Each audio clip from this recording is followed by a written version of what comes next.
Bien, pues tenemos televisión ahora y todo, o sea que vamos prosperando. Sí, gracias. Venga, pues vamos a continuar nuestro trabajo de la mañana. Vamos al texto de Lucas 10, que en este caso, Lucas 10 es otra de las páginas extraordinarias de este evangelista, es el texto tan conocido del buen samaritano. Este texto que es un poquito más largo, pero que, como hay algún matiz en la traducción, si os parece, lo vamos a escuchar entero, desde el versículo 25. ¿Alguien que nos diga, por favor? Y he aquí que una legista se levantó retándolo diciendo: Maestro, habiendo hecho que le daré vida eterna, pero él habiendo dicho que le daré vida eterna, pero él dijo a él: en la ley que está escrito, ¿cómo? ¿Qué está escrito? ¿Cómo lees? Pero él respondió, dijo: amarás al Señor tu Dios con todo tu corazón, con toda tu alma y con toda tu fuerza, y con toda tu mente, y a tu prójimo como a ti mismo. Pero el hijo rectamente ha respondido: haz eso y vivirás. Pero él, queriendo justificarse a sí mismo, dijo a Jesús: ¿quién es mi prójimo? Habiendo acogido Jesús, dijo: una persona bajaba de Jerusalén a Jericó, cayó en manos de unos bandidos. Y ellos, tras desnudarla y moler a golpes, se fueron dejándola medio muerta. Pero por casualidad un sacerdote bajaba por aquel camino y viéndola pasó de largo. Pero igualmente también un levita, habiendo ido por el lugar y viendo, pasó de largo. Pero un samaritano, yendo de camino, fue a ella y viendo, se compadeció. Y habiéndose acercado, vendó sus heridas, echando aceite y vino, pero montándola sobre su propia cabalgadura, la condujo a una posada y cuidó de ella. Y al día siguiente, al partir, dio 2 denarios al posadero y dijo: cuida de ella y lo que gastes de más, yo te lo pagaré al regresar.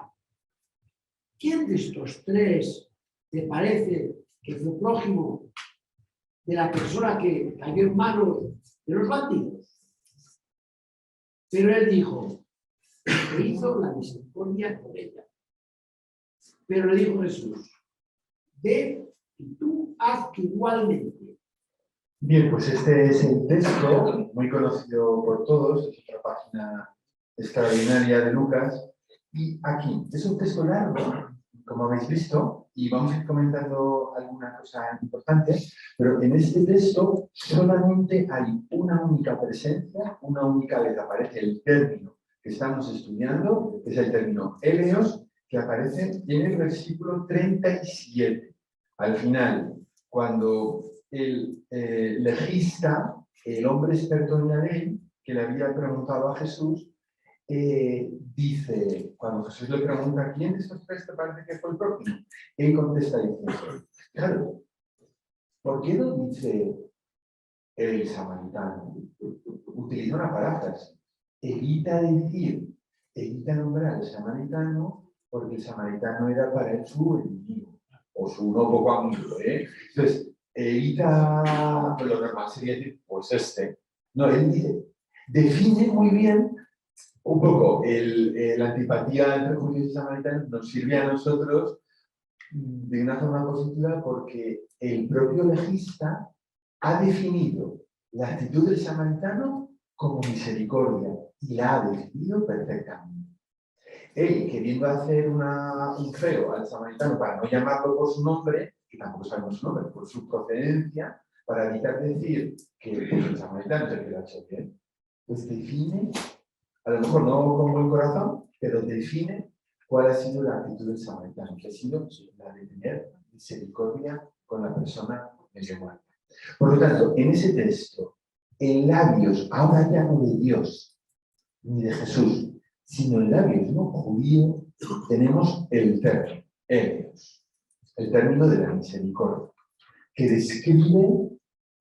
describe la actitud justa del hombre, en este caso el samaritano, que como veíamos en la clase anterior, quiere colaborar con el proyecto de Dios, quiere luchar contra el mal, quiere luchar contra la indiferencia, el pasotismo, bla, bla, bla. Entonces, pero además en este texto hay otro término que es el término esplagnisomai, que aparece en el versículo 33, Lucas 33, que viene a definir lo que siente el samaritano al ver a la persona medio muerta. Dice el texto bíblico que un samaritano, yendo de camino, fue a ella, la vio y se compadeció. Es el verbo que estudiaremos más adelante, esplagnisomai, ese verbo de que se te mueven las entrañas. Aquí, por eso Toño dice que este texto es como un texto marco también súper interesante en este curso que estamos estudiando, porque de nuevo suma el término eleos y el verbo de las entrañas de la misericordia. O sea, eso que nos sirva como marco. Pero antes de nada, antes de seguir y de iniciar el texto, quiero haceros notar que en la traducción que hemos escuchado, cuando Jesús empieza a contar, en el versículo 30, cuando Jesús empieza a contar la parábola, dice, versículo 30, habiendo acogido, Jesús dijo, una persona bajaba de Jerusalén a Jericó. ¿Qué os llama la atención de esta traducción? Se pone entonces en una persona. ¿Vale? Y eso es un pequeño detalle, no es el contenido de lo que vamos a ver, ¿no? Pero es significativo porque, bueno, esto está grabándose. Yo he tenido mis peleas con Toño, pues no, al contrario. He tenido mis peleas con Toño por esta traducción, pero es justo. Claro, todos estamos acostumbrados. Un hombre bajaba de Jerusalén a Jericó, le dieron una no sé qué. Claro, un hombre. Pero la palabra griega propiamente permite esta traducción. La palabra griega, si leemos el texto griego, que es el siglo 31, el versículo 30, dice anthropos tis. La palabra anthropos es verdad que se traduce por hombre, pero como el griego es una lengua polisémica, un término tiene más de una acepción, como pasa también en otras lenguas. Y por lo tanto, también está la posibilidad de traducir por personas, que sería un término como más englobador. No cambia nada del sentido de la teología del pasaje, como lo vamos a ver. Pero lo digo porque llama la atención, porque claro, al hablar de persona, ahí utiliza femenino, ¿no? Cuidó no de él, sino cuidó de ella, está hablando de la persona, el anthropos, un hombre, anónimo, una persona, anónimo. El que fuera un hombre o una mujer, difícil, claro, estoy ya centrado en debates de secretas, ¿no? Pero difícilmente una mujer podía hacer un viaje ya sola por esos caminos, en esa sociedad, en ese tiempo, con el peligro de ese camino que venía a Jerusalén a Jericó, con los amigos. Difícilmente, no. Ojo, no es posible, no es posible. Y en definitiva, la acción tan bien definida que el buen samaritano va a tener sobre esa persona muerta, igual no es tanto para un hombre o que una mujer. Porque lo sustancial es el auxilio o la misericordia que él, el buen samaritano, que en este caso sí que está identificado como un hombre, va a tener sobre esa persona. Por lo tanto, esa pequeña matiz de la traducción.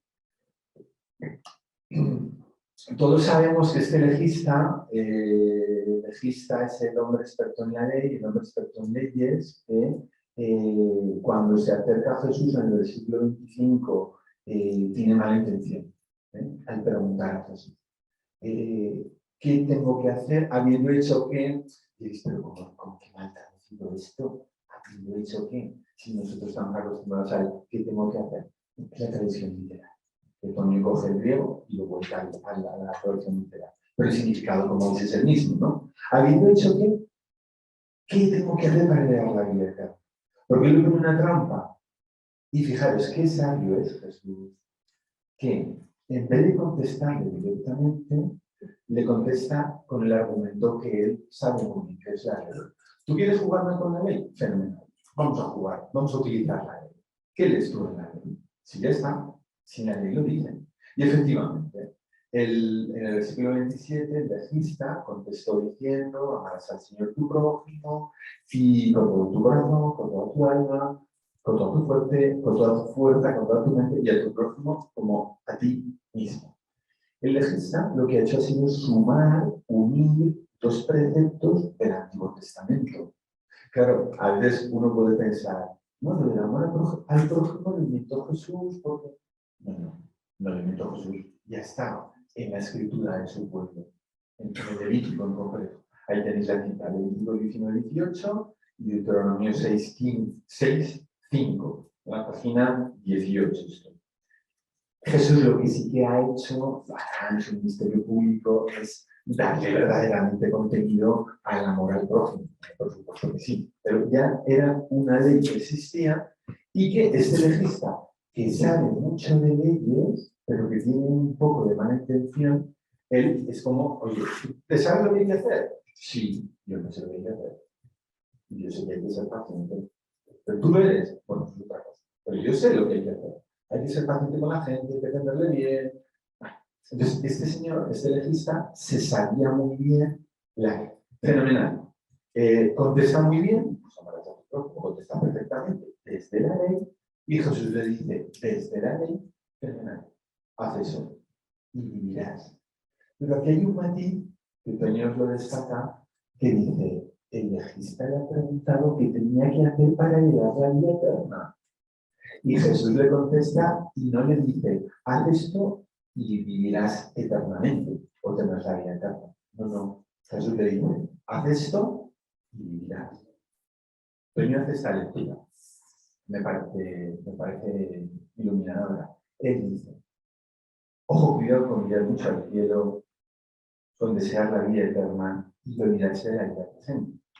Porque todos seremos muy buenos en el cielo, pero hay que empezar por aquí. Entonces, él habla dice ahí, lección preliminar del texto, hay que purificar el encuentro con Jesús. Hay que purificar el encuentro con Jesús.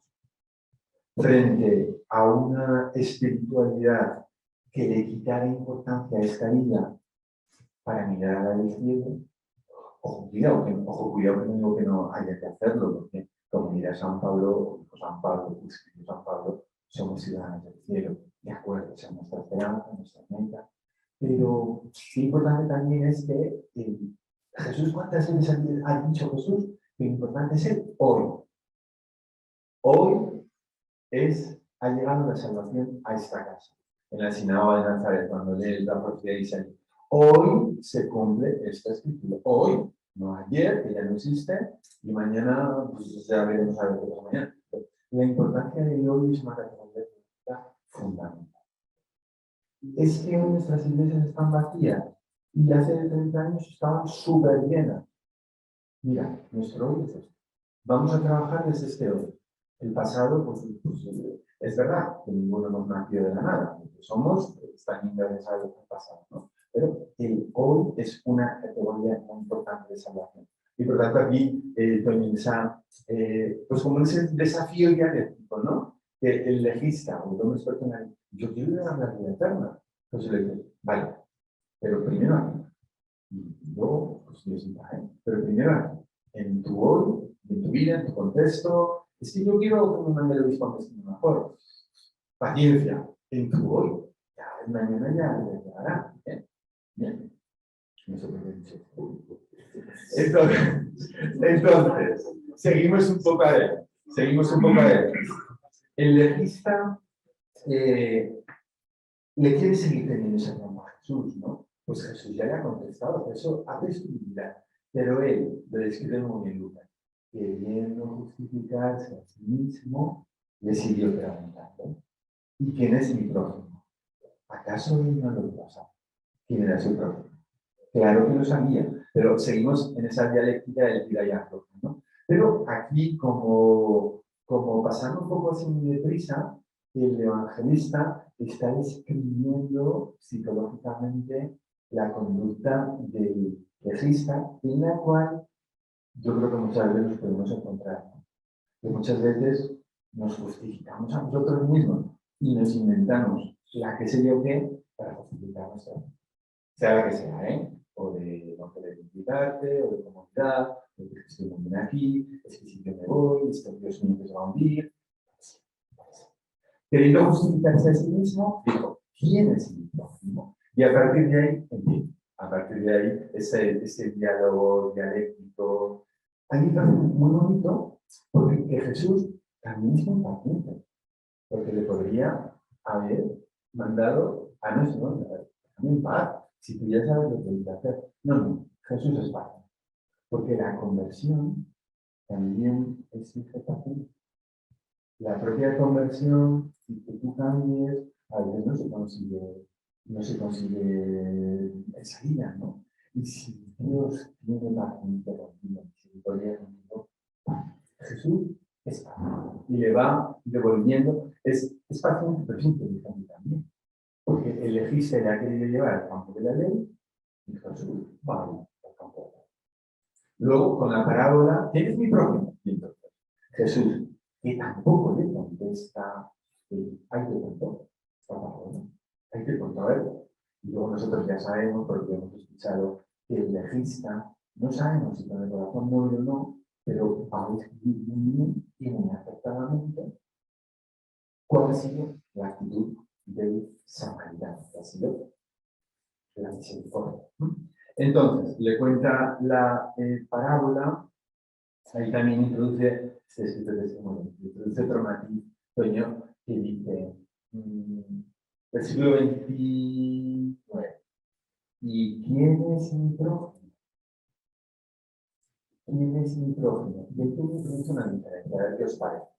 Es lo mismo saber quién es tu prójimo a ser tu prójimo. Es lo mismo. Es un juego de palabras. ¿Cuál es la diferencia? Entonces, sí, ahorita es el que tiene que hacer. O sea, es mi prójimo. Yo soy el prójimo que tiene que estar próximo, que tiene que ser prójimo de los demás.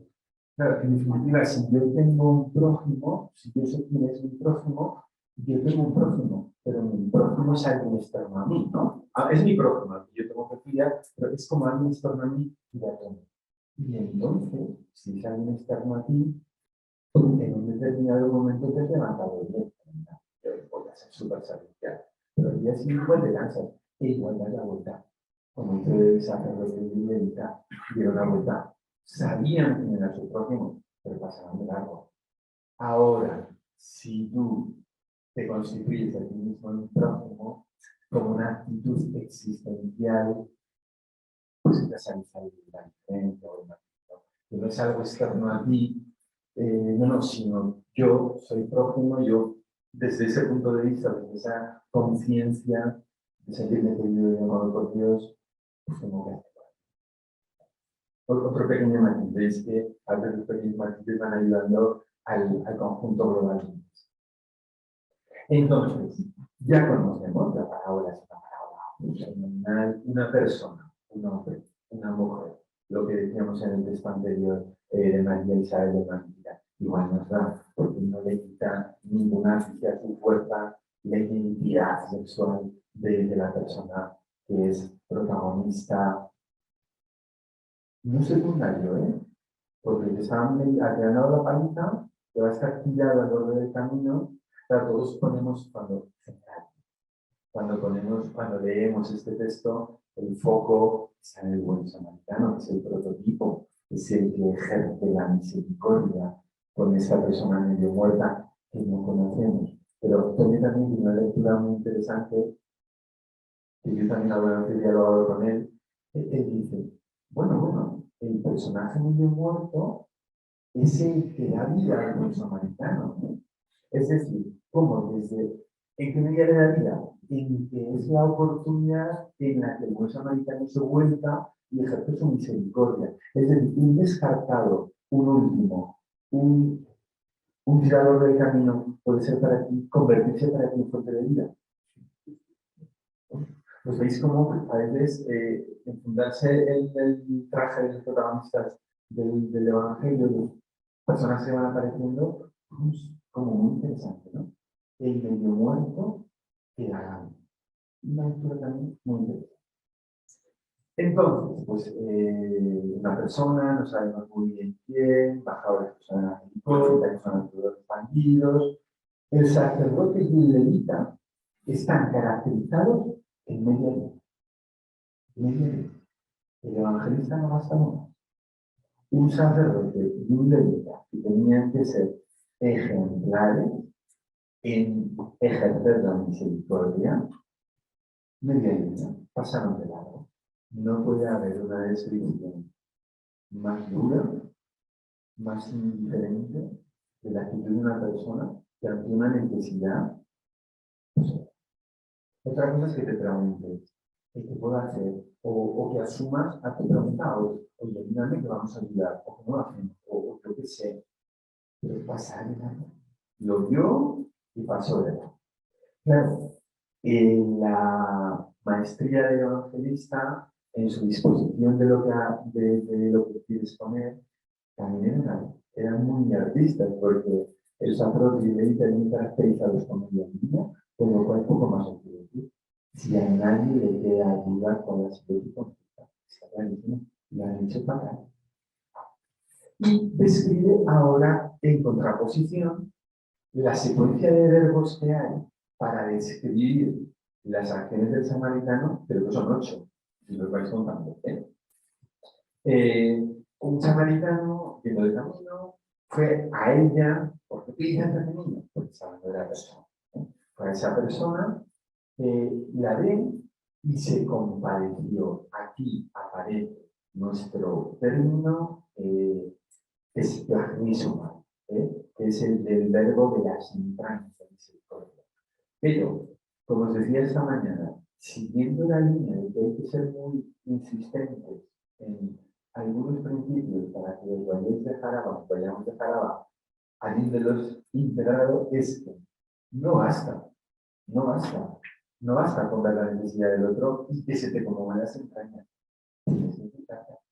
Hay que hacer algo. La misericordia que nos lleva a la acción no es la misericordia de Dios, porque te quedarías solo en la primera parte, que bueno, ni tan mal. Porque ya si llegáramos a la capacidad de perder el asombro ante la necesidad del otro, pues ya sería peor todavía, ¿no? Pero el buen samaritano nos ilustra cómo ese verbo es platísimo. Se ve como unas entrañas, sí, pero se pone manos a la obra, ¿eh?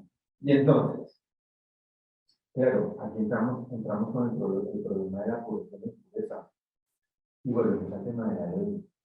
Y volvemos a Jesús que nos dirá que el hombre está por encima de la ley. Pero es que la ley decía que tú no te podías acercar a un hombre impuro. ¿Quién es un impuro? Pues tenemos ahí una lista de impurezas tremenda, ¿no? Alguien que un cadáver, alguien que tuviera enfermedades, una serie de... Porque el pueblo judío tenía también dentro de su teología, no les vamos a juzgar, pero tenía el concepto de la santidad, el Levítico lo dirá, ser santo es como Dios es santo, unido al concepto de la santidad era el concepto de la separación. Si Dios es santo y nosotros tenemos que ser santos, tenemos que separarnos para no contaminarnos, porque si nos contaminamos de la impureza, ya no somos santos.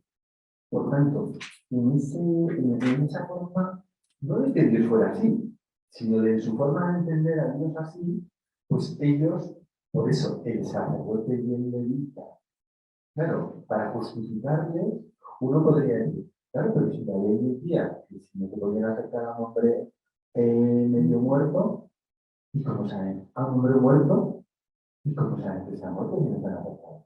¿Cómo saben que es una mujer si no están acercados? ¿Cómo saben que es un leproso si no están acercados? ¿Ves? Ahí hay algo que no está. Este samaritano, acercarse a un judío, pues estaban peleados, pero no le importa.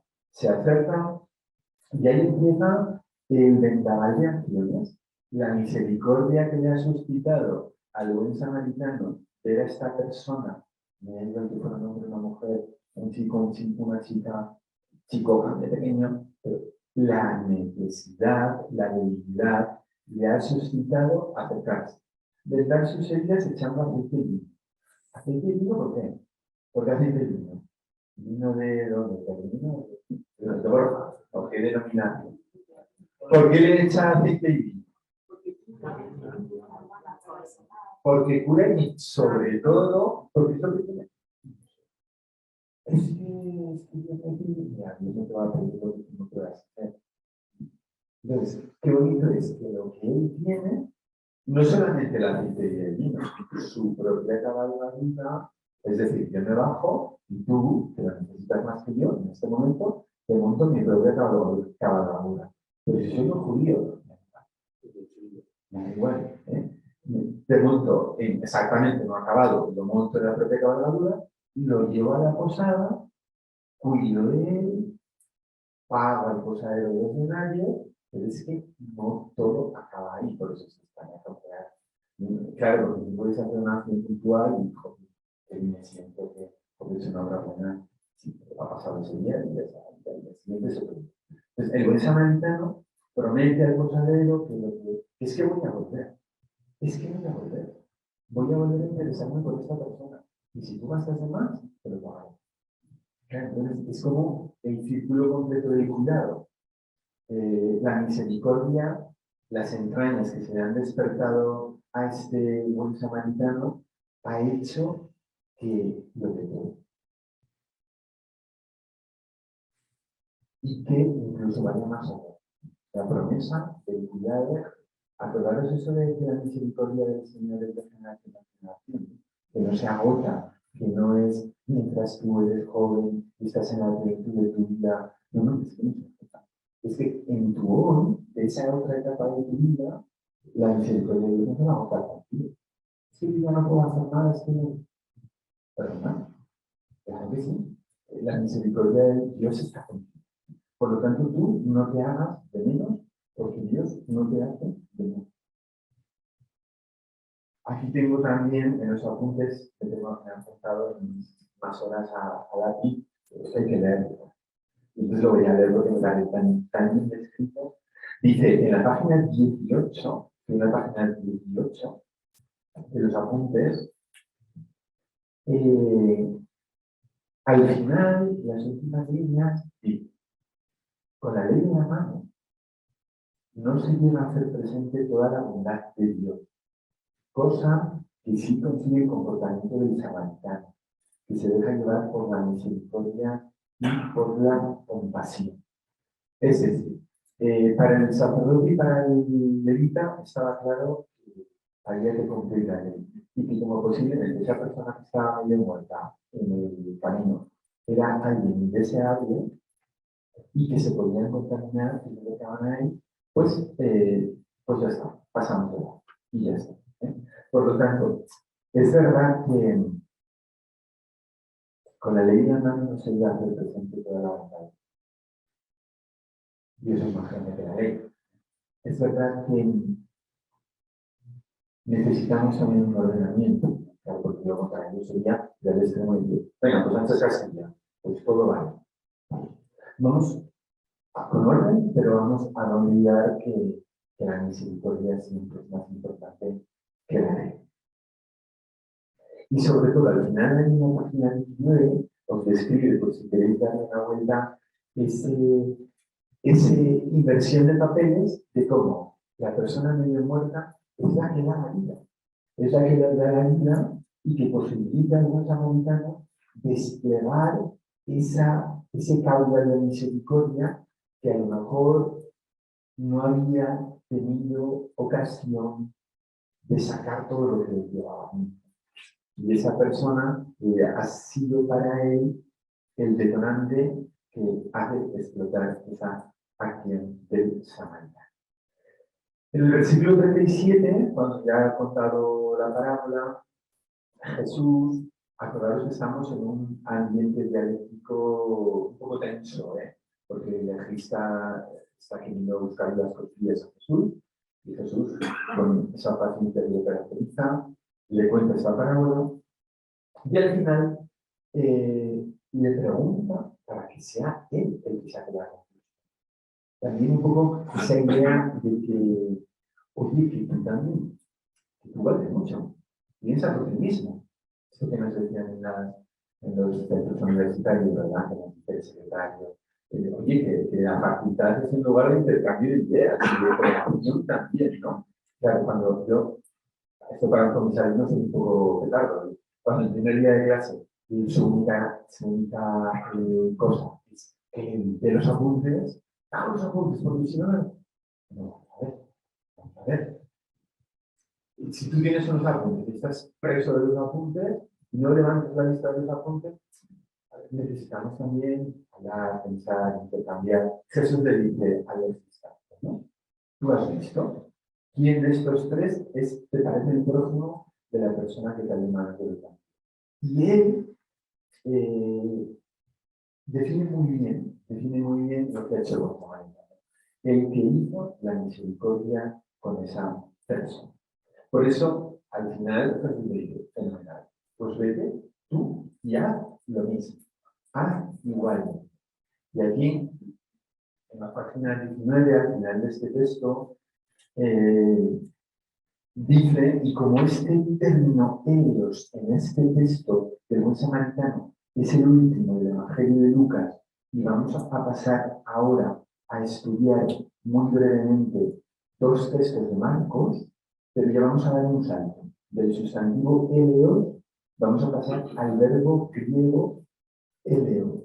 Es el monocampo semántico. Es eleos, misericordia, el verbo eleo en el misericordia. Vamos a dar ese salto de estudio terminológico. Pero ahora, antes de acabar el estudio del sustantivo eleos, ahí en esas últimas líneas, Tony hace una especie de síntesis que también es muy bonito porque así tú sitúas un poco la cabecita. Bien, en este imperativo, claro, vete tú y haz igualmente. ¿Qué llama la atención? Vete tú y haz igualmente. ¿Qué llama la atención? Las traducciones usuales dicen vete y haz tú lo mismo. Es igual, es igual. Pero ¿qué llama la atención? Vete tú y haz igualmente. En una, a ver, esto es de primero de primaria. En una frase con 5 palabras, de 3 o 5, hay ¿cuántos verbos? 2. En una frase con 5 palabras. Y ya sabemos, por Martínez, que en el lenguaje, las palabras autosemánticas, es decir, las palabras que en sí mismas llevan un significado, son ¿cuáles? Sustantivo, adjetivo, verbo. Y dentro de este elenco, los verbos son los que les he cansado de mí. Está cansado de mí. No pasa nada. Los verbos son los que describen la acción. Entonces, fijaros, en una frase de 5 palabras, 2 son verbos, ¿y cuál es la característica de esos verbos? Están en modo imperativo. Esta es la clave. Por lo tanto, dice Tony, en este tema que estamos estudiando de la misericordia, ¿sí? En este tema de la misericordia, el Evangelio acaba como empezó. El estudio del término eleo, tanto como empezó en Mateo 9:13, donde Jesús plantea la misericordia como un imperativo, ahora en este pasaje tan bonito del buen samaritano, la misericordia está cargando. Vale.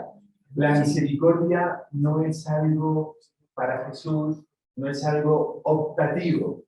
Venga, si te has levantado hoy bien, pues bueno, puede ser misericordioso. No, no, no, es que esto no funciona así. Esto es un imperativo. Y es una característica para ti, que eres un seguidor de Jesús. Es una característica absolutamente necesaria. Y no olvides que la misericordia no es solo un sentimiento piadoso, sino que la misericordia te tiene que llevar a situarte en el proyecto de Dios de misericordia expansiva, inclusiva y combatiente contra el mal. Sea el mal, tenga el nombre que tenga. Porque una persona mayor sola en su casa, que nadie va a verle, está viviendo una situación de mal. Eso le da diferencia de abandono. Ahí también tienes que estar tú. Así, dice Toño, utilizando un término tan técnico, que la presencia del término eleos, misericordia, en el Evangelio, en Mateo y en Lucas, hace una inclusión. Inclusión es una palabra técnica que en Biblia designa que un término que está colocado en un lado y en otro, no, es como si fuera, esta comparación, así, pero bueno, es como un sándwich, que hay en un sándwich.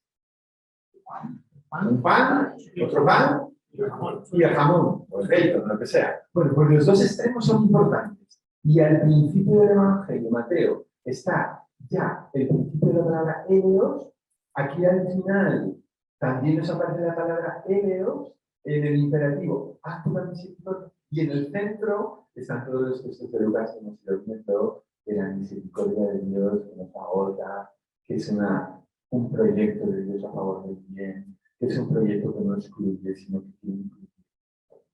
Es decir, ¿cómo? Si tú vieras o viéramos el texto del Evangelio de una forma continua, apaisada, descubriríamos que hay como algunas señales en el texto bíblico que el evangelista, sin poner luces de colores, pues nos ha dicho, oye, atención a esto. Este término, lo que lleva y lo que significa, es un término vehicula una idea, y que no es una idea secundaria, sino que es una definición del ser de Dios muy importante. Por eso ahí tenéis que la misericordia, tanto en Mateo como en Lucas, es un imperativo, no es una enseñanza secundaria de Jesús, ¿no ves? Ah, y otro matiz. Claro, el destinatario de esta enseñanza, en este caso de la parábola del buen samaritano, es el legista, el que está dialogando con Jesús. Pero, en grado de máxima, esta enseñanza de Jesús es para quién. ¿Para quién es? Para sus destinatarios, ojo, cuidado, que es moralmente más exigencia para ti que para alguien que no lo conoce. Eso es. En un momento de Mateo, volvamos si queréis, cojamos esto para la manera y vamos al Sermón del Monte, en Mateo 5, cuando Jesús se sienta en la montaña para hacer la enseñanza, la muchedumbre se acerca a él, dice, en un matiz muy chiquitín del texto, dice que los discípulos de Jesús se situaron más cerca. Tú dices, ya, ¿qué más me da? Si el mensaje es para todos. Ya, ¿qué más me da hasta cierto punto? Porque la proximidad física con Jesús implica una mayor participación en su misión. Y vosotros y yo, que en distinta medida todos seguimos a Jesús y estamos cerca de Jesús, no podemos inhibirnos de que este mensaje no vaya con nosotros. Y así si yo viajará, muy bien, pero luego me voy a casar y ¿me entendéis, no? Que a la persona, al discípulo, al que está en la escuela de Jesús, está con él, este mensaje le ha dirigido especialmente porque hoy día no está con nosotros, ni el americano. el mensaje es, claro, en el hoy, en nuestro hoy. Cada uno de nosotros hoy aquí estamos de una manera distinta. Hoy esta palabra es para cada uno. Fenomenal. Pues llegados a este punto, sí, adelante. Sí, sí. Con relación a la palabra próximo, Sí. porque que le pregunta que cuál de los tres te parece que fue el próximo, pero en realidad yo las personas que tengo aquí a mi lado son próximos míos, puedo ver o no ver, o sea, odiarlos o no, pero en realidad el próximo está ahí. Y de hecho, la vida era próximo para el samaritano, para el levita y tal. ¿Quién actuó el samaritano? Pero en realidad, el próximo no lo elegimos, está aquí, ¿vale? Y lo mira, entonces a la vez que somos próximos, la otra persona también es la próxima. Entonces, por eso quiero decir yo, al próximo lo tenemos, a los pobres los tenemos, a las personas necesitadas las tenemos. Podemos verlas o no verlas, pero están ahí, ¿no? Claro. Entonces, ¿quién fue el próximo? Vale, fue el samaritano, Sí. pero en realidad somos todos próximos de nosotros, ¿no? Sí. Por eso digo que es esa la pregunta, pero que no podemos decir, bueno, yo actúo o no actúo con esta persona, pero es mi próximo. Sí, sin duda, sin duda. Claro. Sí. Que a veces no queremos verlo, ¿no? Pues bueno, a este sí, porque me cae muy bien y yo con esto, pero la persona que está ahí es que... Está claro. Sí, sí, sí, está claro. El caso es que hay dos que pasan de largo y el personaje en un texto ejemplar, paradigmático, prototípico, es el buen samaritano. Y con esta lectura que me parece interesante, es también la persona que está en el lugar. Porque a lo mejor tú vives tu vida, pero de pronto surge algo tuyo, pasa algo tuyo. Un prójimo se representa en tu día que le está pasando mal y ese prójimo es capaz de sacar de ti cosas que ni tú pensabas que se pensaba. Por lo tanto, esa persona medio muerta que podría parecer que es un personaje secundario o terciario, es claro. Y claro, y te enseña o nos enseña a situarnos no así. Claro, yo que estoy bien, estoy fuerte, estoy joven, te voy a ayudar a ti que tienes una depresión y que no te levantas de la cama. Claro, si me sitúo así, me sitúo como el fuerte y él o ella como el débil. Pero claro, no es esa la idea, ¿no? No es esa la idea. Porque a lo mejor esa persona al final te acaba salvando de tus otras cosas. Y a lo mejor que no se ven, pero que llevas ahí. Que te da la posibilidad. Claro, sí, sí. Por eso, en ese sentido, pues veis cómo tiene tantos matices tan interesantes. Bueno, Sí. Yo creo que lo que esto se dice es que la pregunta correcta no es quién es mi prójimo, sino de quién tienes que hacer prójimo. Es que eso está en el contexto. Claro. La pregunta de la lista es mi prójimo. La pregunta de Jesús, ¿quién se hizo prójimo? ¿De quién te tienes que hacer prójimo? En definitiva, ¿A quién te tienes que acercar? claro, ¿Quién te está haciendo?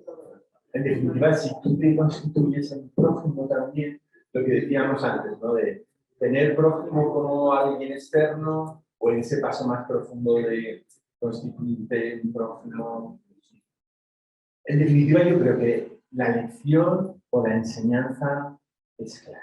Claro, tampoco es cuestión de entrar en discusiones terminológicas de, sí, en definitiva, mira, tú quieres, estás de parte del Señor, estás de parte de Jesús, estás de parte de su lucha contra el mal. Del mal con toda la necesidad que le hace a cada persona. Bueno, aquí tienes como un comportamiento.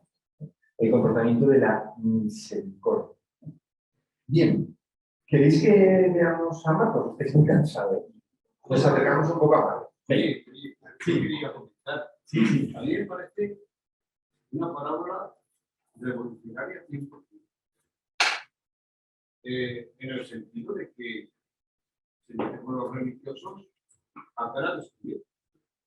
Es una denuncia total.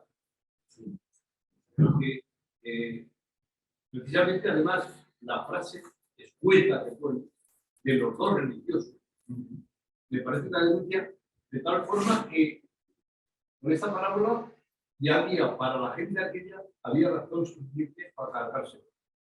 Porque es una denuncia clara, directa, y diciendo, estáis equivocados. Y luego otra cosa que te quería comentar es, me llama mucho la atención las veces que repite la adversativa P. Me llama mucho la atención. Vale, lo primero, como os he contado, ya sabéis que los sacerdotes querían acabar con Jesús, porque ponía el sacerdote, el sistema del templo, los sacerdotes. Ahora también digo, que quiere decir esto que no hubiera ningún sacerdote del Antiguo Testamento que fuera buena persona. Claro que sí, eran miles. Quiero decir que a veces tampoco no conviene coger la parte por el todo. Los judíos mataron a Jesús. Todo el pueblo judío mató a Jesús. Lo justificó tantas cosas que hemos conocido. Bueno, personas que servían el templo, que servían a Dios, que servían a la ley, somos sacerdotes, que esos que están nombrados, Anás y Caifás, o sea, personas muy concretas que estaban dentro de este sistema y que se debía esperar de ellos lo mejor, no estuvieron a la altura. Y no solamente no estuvieron a la altura moralmente, sino que tramaron un plan para acabar con la vida de Jesús. Porque Jesús denunciaba y Jesús les ponía en evidencia su comportamiento. Habían hecho de la ley y de Dios alguien a su servicio. Y habían convertido la ley en una forma de justificar su sistema de sacrificio, el templo, y de cargar sobre la buena gente obligaciones que quedan más allá de la ley. Por lo tanto, sí, claro que es una denuncia. Y en este hoy de la salvación sería, en este hoy de la salvación, pues nos toca a nosotros, a los que estamos, me da igual, sacerdotes, matrimonios, a los que estamos más cerca, independientemente de la vocación que hayamos servido, es que esta palabra nos toca muy de cerca y nos tiene que haber un examen de conciencia, porque a mí me pueden, claro que a mí me pueden pedir, claro que sí, porque estoy hablando de Dios y porque estoy hablando de Dios. Como luego en mi vida, cuando voy al despacho, voy a poder hacerlo.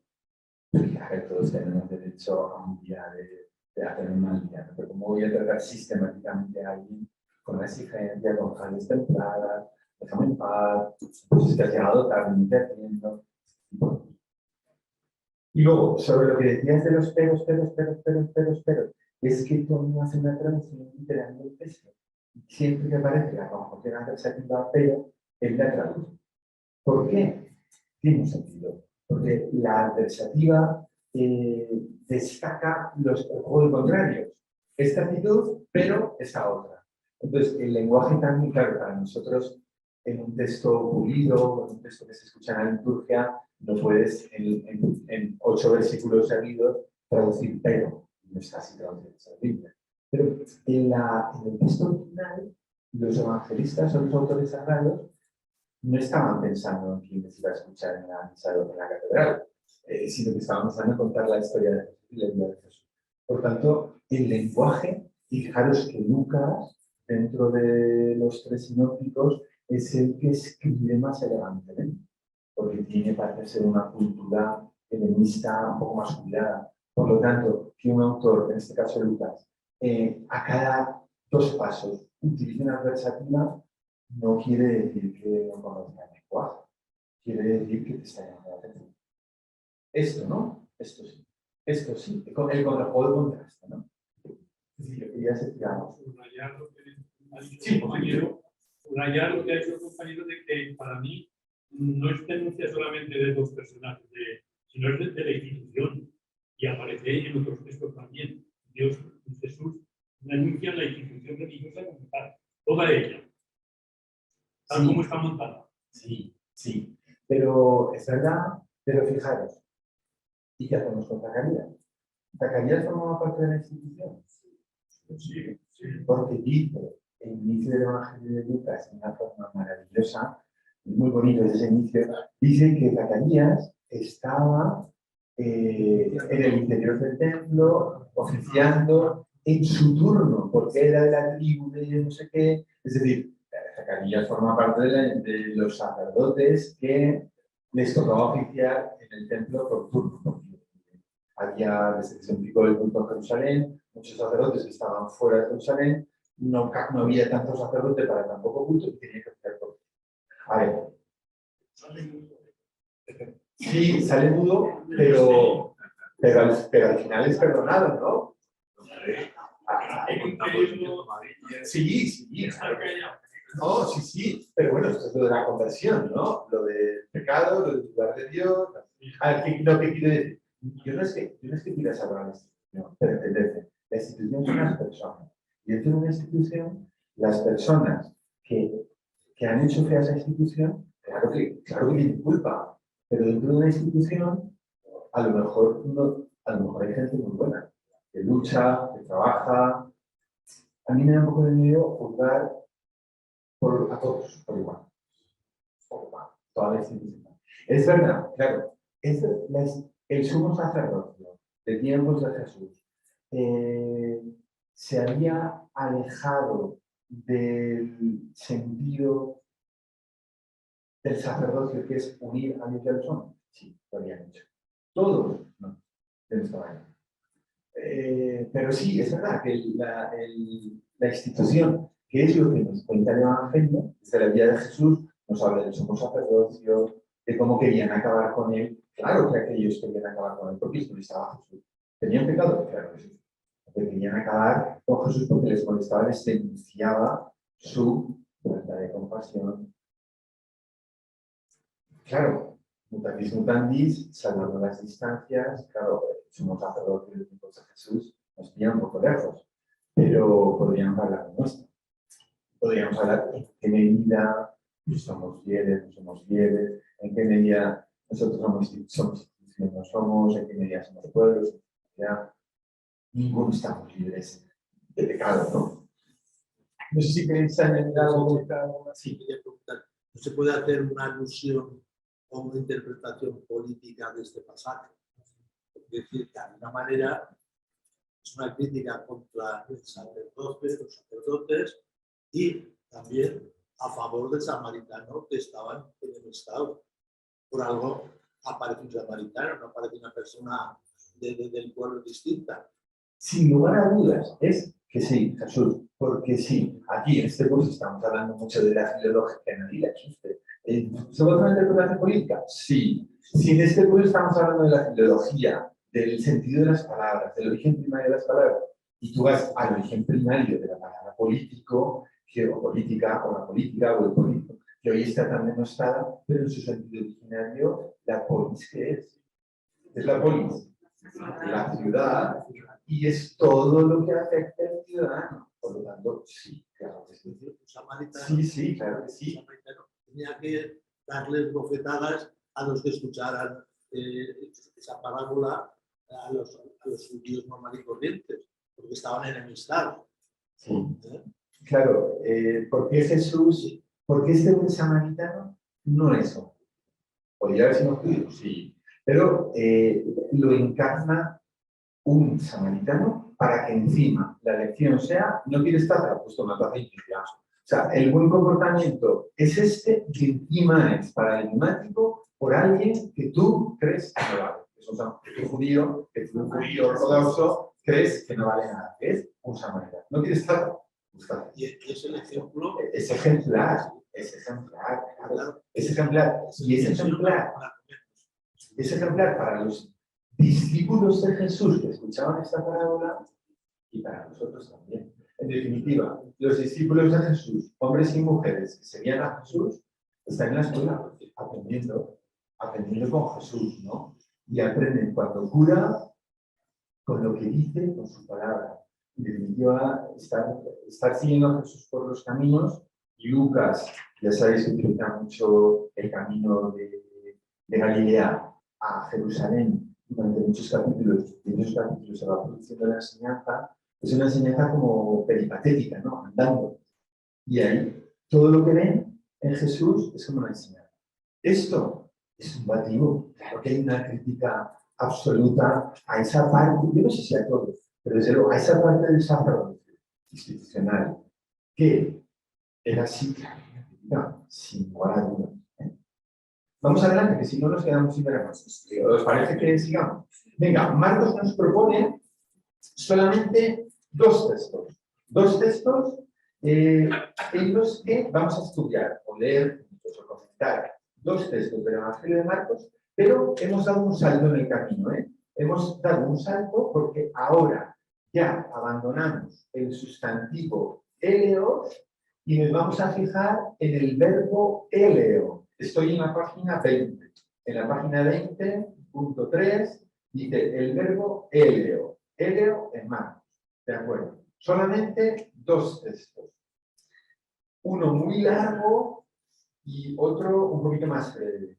El primer texto es un exorcismo, que nadie se asuste, que no vamos a hacer exorcismo. Es el exorcismo de Gerasa, que os sonará, el texto es muy bonito. Este verbo, sí, a ver, la traducción no tiene ninguna ciencia. Si el sustantivo eleos es misericordia, el verbo eleo es o significa tener misericordia, ¿vale? Por lo tanto, la traducción o el significado no es ningún problema. Lo que vamos a hacer es ver qué función desempeña el texto. ¿Quién es? Claro, en un verbo, lo importante es ver quién es el sujeto de ese verbo, quiénes son los destinatarios de la acción de ese verbo. Hacemos un poco de filología, que es muy bueno.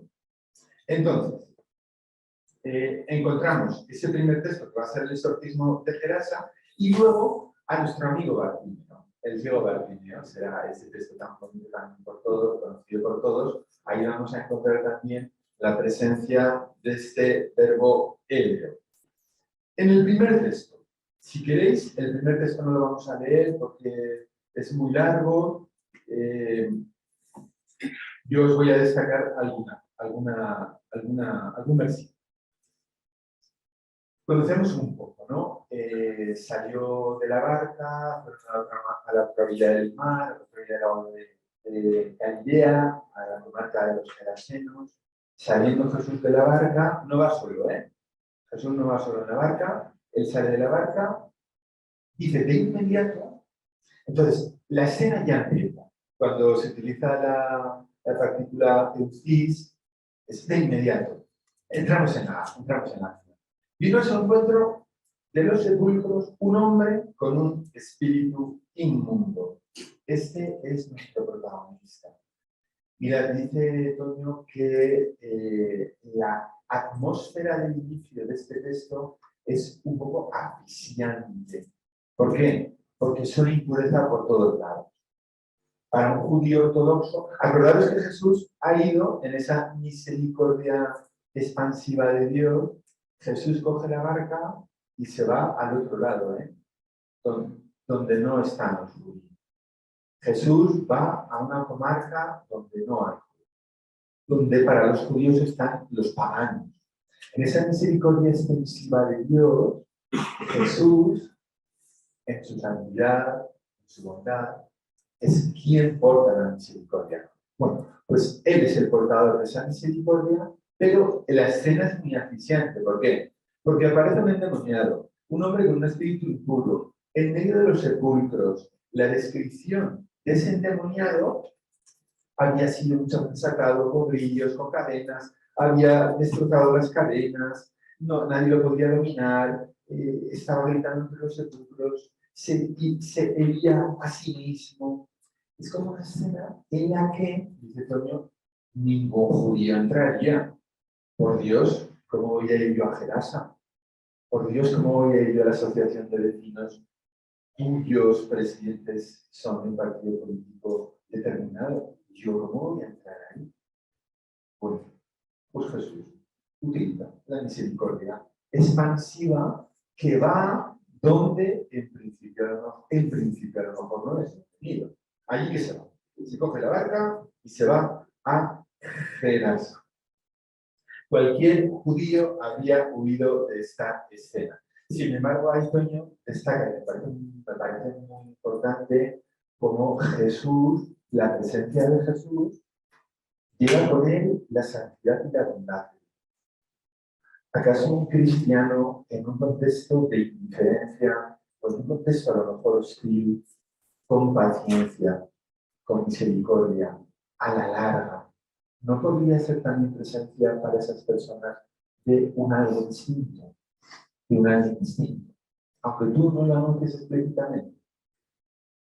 A los sacerdotes a veces nos cuesta mucho estar dentro de, pues, de organizaciones o asociaciones que a lo mejor no es nuestro contexto natural o cercano, nos sentimos extraños. Digo sacerdotes o cristianos, y cristianos, por todos estamos ahora, ¿no? Entonces, es verdad que a lo mejor hay ciertos contextos que para nosotros son difíciles, pero a lo mejor no basta con no estar. Como esto es complicado, no estamos aquí. A lo mejor no es la verdad. Entonces, la descripción tan fuerte de la impureza de este hombre como que contrasta en esa adversativa con Jesús está solo. Jesús está en un ambiente hostil, en un ambiente de un espíritu endemoniado, en un ambiente pagano. Sabemos que no está solo, porque están los suyos con él. Pero Jesús como que está solo en medio de esa situación de dificultad. El mal es abrumador. Claro, ¿cómo diría? ¿Y por qué el evangelista se detiene tanto en describir al espíritu endemoniado? Es la misma estrategia literaria que utiliza el autor del Apocalipsis. Yo os digo Apocalipsis y vosotros que me decís lo primero que os ha venido a la cabeza. No lo penséis, lo primero. Difícil. Persecución, difícil. ¿Qué más?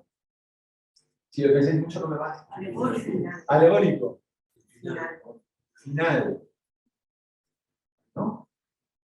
El Apocalipsis, cuando escuchamos este libro, generalmente todo lo que decís es cierto, pero sabéis que el Apocalipsis está presentado como una lucha, un combate entre el bien y el mal, en el cual el mal es absolutamente descrito con detalle y con imágenes grandiosas.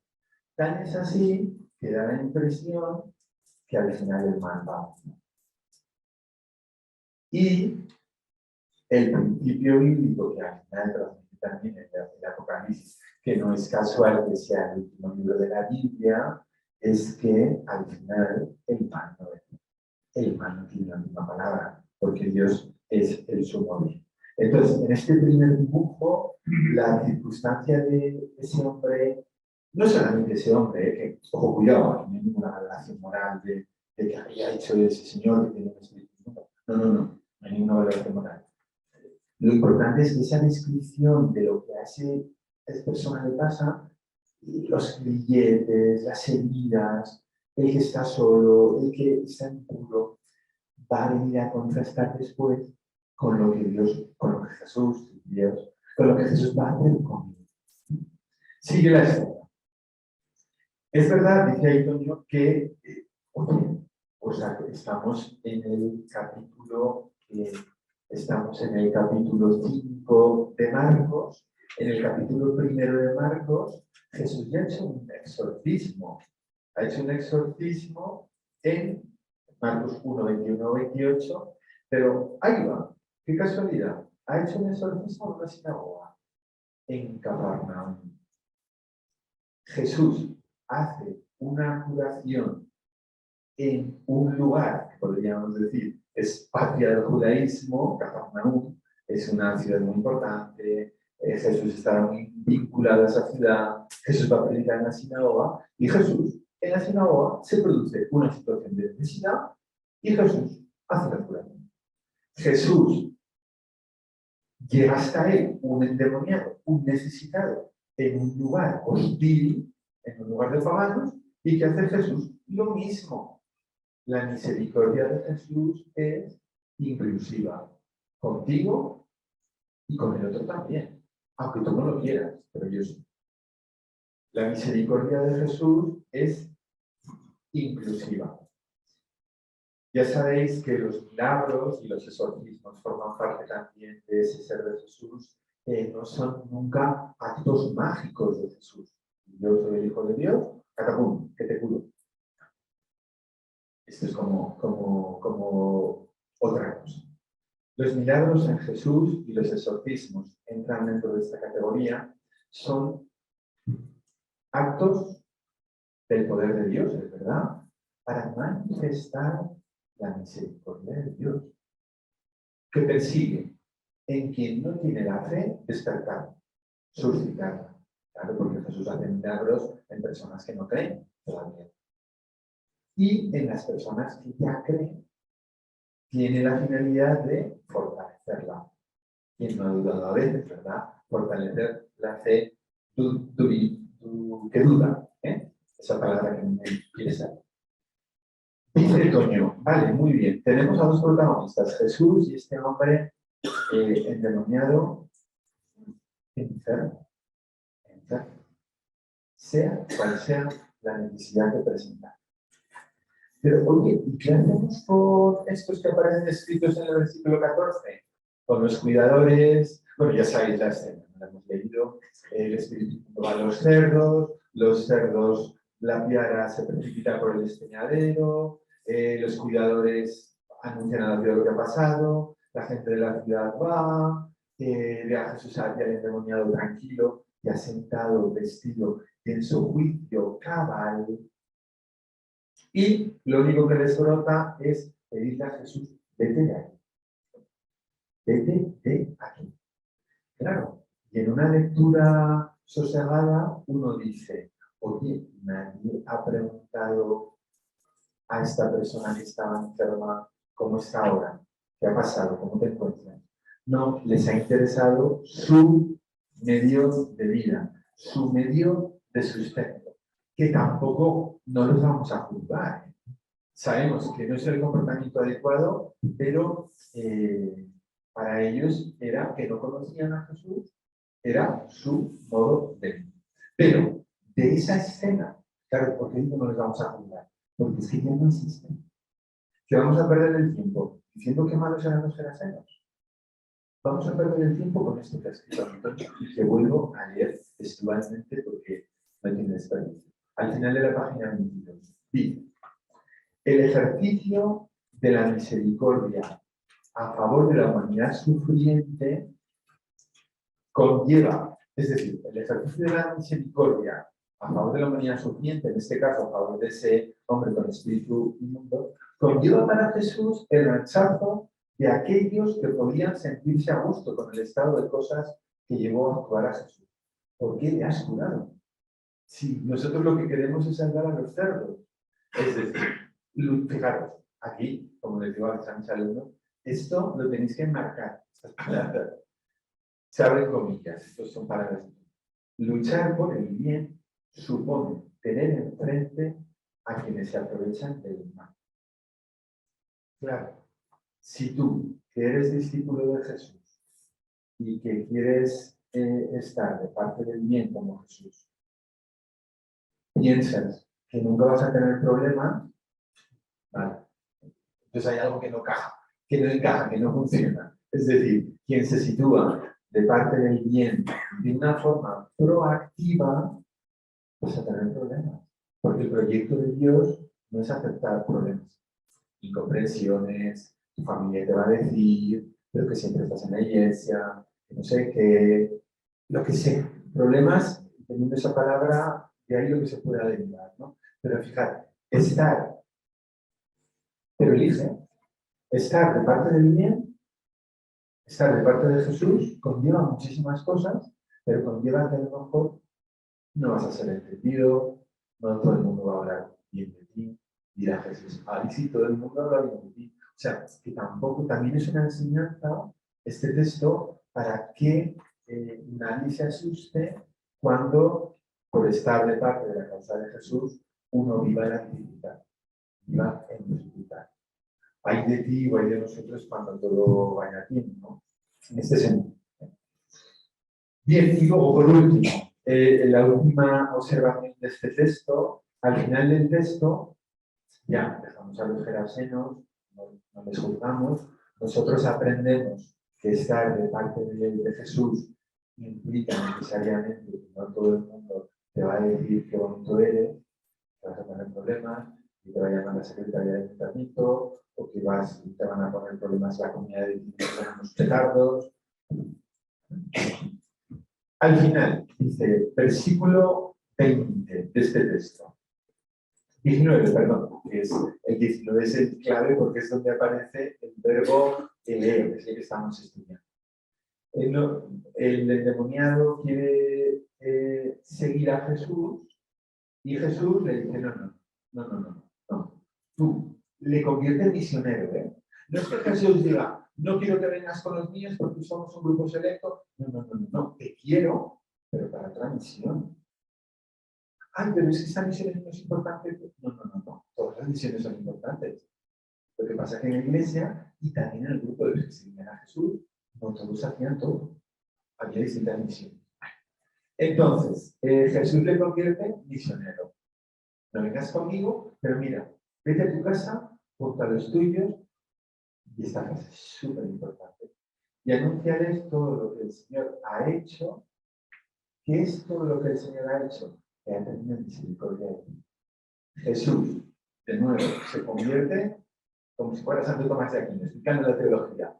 Él mismo es maestro, porque todo lo que ha hecho Dios por ti, que te unió, espíritu de hombre endemoniado o hombre enfermo, que te ha librado, todo lo que Dios ha hecho por ti es tener misericordia contigo.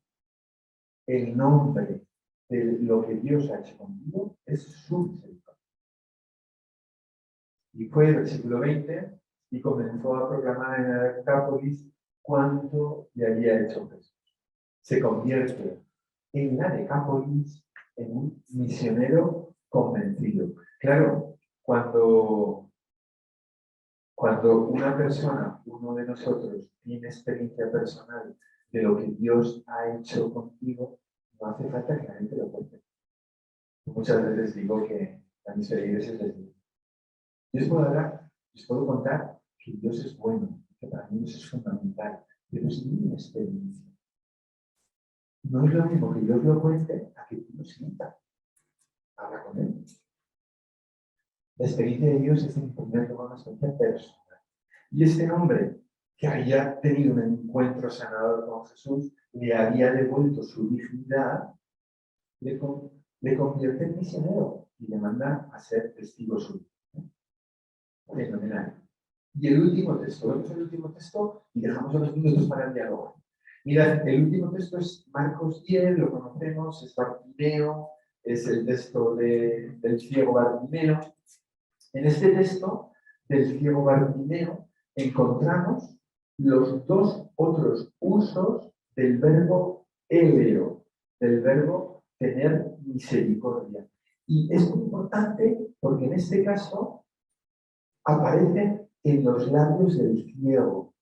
No es como en el pasaje anterior que es Jesús quien describe. Mira, esto que te ha pasado es porque Dios ha tenido misericordia contigo. Jesús describe el ser de Dios. Pero lo importante de este texto es que por dos veces es el ciego Bartimeo el que va a gritar a Jesús, hijo de David, eleo, ten misericordia de mí. Muchos, ¿qué dice el versículo 48? ¿Alguien que no te da el versículo 48? Estoy en la página 23. Y muchos le reprendían para que callara. Toño dice, fijaros, el primer milagro o el primer objeto de la conversión de este texto tan bonito no es el ciego, es estos que van con Jesús por el camino que le echan la bronca al ciego. Este corazón de los que están con Jesús, Jesús lo tiene que convertir. ¿Cómo tú le puedes decir a un ciego que no ve, que era un ciego en el pueblo judío, un ciego que podía ser en esa sociedad? Un marginado absolutamente. Y Toño, que es muy atento al detalle, mira lo que dice el versículo 46. Llegan a Jericó, y al salir de Jericó, él y sus discípulos, por tanto, esos muchos que van a mandar callar a Jesús, eran o serían de la muchedumbre que acompañaba a Jesús, ojo, cuidado, o de los discípulos que acompañaban a Jesús. Por tanto, ojo, cuidado. Acordaros de lo que os decía antes, que la proximidad física con Jesús implica un mayor compromiso moral de vida. Bueno, él y sus discípulos, y la consideraban muchedumbre, el hijo de Timeo, Bartimeo, no el ciego, estaba sentado junto al camino. y como Toño es tan atento al detalle, dice, estar sentado junto al camino no es estar de pie dentro del camino o no es estar sentado en el camino. Dice Toño, esta lectura. Este ciego está sentado, que ya es una. A ver, ¿esto qué quiere decir? A ver, porque como con el cuerpo también hablamos, la situación física también habla, ¿verdad? Y no es lo mismo que tú hables con una persona que está de pie junto a ti que una persona que está postrada o sentada. Y no está en el camino, sino que está al borde, junto al camino. Ahí juega, Toño juega con el tema de la proximidad física o no, y aquí se ve categoría de exclusión. No es solamente ciego, no solamente tiene que ver de limosnas, no solamente es un atestado, no puede estar de pie, está postrado, sentado, y ni siquiera está en el camino. O sea, no me lo pintes peor, que la descripción ya es del ciego Martínez, bueno, pasa a este señor, que está tan necesitado, cuando él oye, es ciego pero no es sordo. Ojo que no es tonto, ¿eh? Que a veces a lo mejor nos encontramos con personas que no tienen alguna capacidad y ya, déjalo. ¿No? O sea, por esta capacidad no la tiene, pero esa otra sí. ¿Eh? O sea que, ojo, cuidado con juzgar a nadie. Y al oír que era Jesús el Nazareno comenzó a gritar, porque podía gritar, podía hablar. Hijo de David, ten misericordia de mí. Qué bonito es que sea ahora el necesitado el que demanda la misericordia de Dios. Muchos le llaman la atención para que callara, pero él, ahí viene de nuevo la versativa, el hará, el pero, que contrasta, nos situamos por contraste. Estos muchos, que no sabemos quiénes eran, porque no vienen descritos, pero eran de los que acompañaban a Jesús, o de los discípulos o de la muchedumbre. Me da igual, en cualquier caso acompañaban a Jesús. En cualquier caso, estaban en la escuela de Jesús. Algunos, y también es otra llamada de atención, ¿no? Ojo, cuidado que tú estás todo el día, o casi todo el día, con lo sagrado. Ten cuidado como no te acostumbras al milagro de la vida y al milagro de Dios. Bueno, pero él, fijaros, y aquí también está la virtud de este ciego que es persistente y es insistente. Y siendo un hombre necesitado, ¿no? Se viene abajo. Y él quiere que Jesús le cure. Y grita más fuerte: Señor Jesús, Hijo de David, ten misericordia de él. Y viene aquí la novedad que Jesús se detiene, manda llamar al ciego y dice Toño, en el versículo 49, leo, deteniéndose, Jesús dijo, llamadle, llamadle. Claro que sí. Y lo que comenta Toño en los apuntes viene a continuación. Y llaman al ciego, en ese sujeto, llaman al ciego diciéndole, ánimo, levántate, que te llama. Dice Toño que en esos que el sujeto no está descrito, que al final llamaron al ciego con unas palabras cariñosas de ánimo, son el contraste de los otros que han abroncado al ciego. Por tanto, dice Toño que aquí encontramos a algunos discípulos de Jesús que sí que tenían su corazón en la misma línea que Jesús. Por lo tanto, no todo es blanco ni negro. O sea, algunos sí que son como más exigentes, pero ¿quién eres tú para hablar con Jesús? Pues cállate. Otros no. Llaman al ciego, ánimo, levántate, que te llamo. Contestó Jesús, ¿qué quieres que haga por ti? ¿Qué quieres que te haga? El Señor te vea. Dice ahí como este ciego, pone un poco el foco otra vez en el ciego, y dice, oye, no olvidéis que el ciego, para nombrar a Jesús, utiliza un título mesiánico, Hijo de David, un título absolutamente importante en la teología del pueblo judío. La casa de David, ¿os acordáis de la promesa de Natán? La profecía de Natán a David, Dios a través del profeta. Yo, mira David, me voy a vincular contigo y con tu casa para siempre. Para siempre. Y el título Hijo de David, en la teología judía, encarnaba el Mesías que se esperaba el pueblo judío, Y por tanto dice Antonio, el ciego, no sabemos, nos gustaría saber en qué nivel de fe te le han enseñado, pero no podemos saber porque los evangelios de la Biblia no lo dice todo. Claro que no. Destaca lo esencial, por lo tanto, no podemos saber, pero el foco no está ahí. El foco está en que el ciego grita a Jesús, no se amilana ante algunos pretendidamente custodios de Dios que se creen, que sé yo qué, no se amilana, hijo de David, ten misericordia de mí, y os leo también aquí, tengo de nuevo apuntado, esto léelo, no digas con tus palabras, porque ahora se quedó a todo.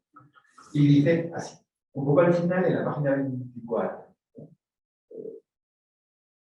cuando está hablando de que muchos abroncan al ciego, un poquito más abajo dice, el primer milagro que tiene que hacer Jesús no es curar al ciego, sino curar el corazón de los muchos que muestran tan poca misericordia con un necesitado. No me gustaría encontrarme en ese sujeto colectivo de los muchos. Pero veis cómo, claro, en el texto el protagonista es el ciego que a nosotros enseguida conectas entrañablemente con el ciego tan necesitado, ¿no? Pero hay a veces personajes colectivos o los discípulos en los cuales sí que nosotros nos situamos, porque el hoy de esos discípulos somos nosotros, que es interesante prestar atención.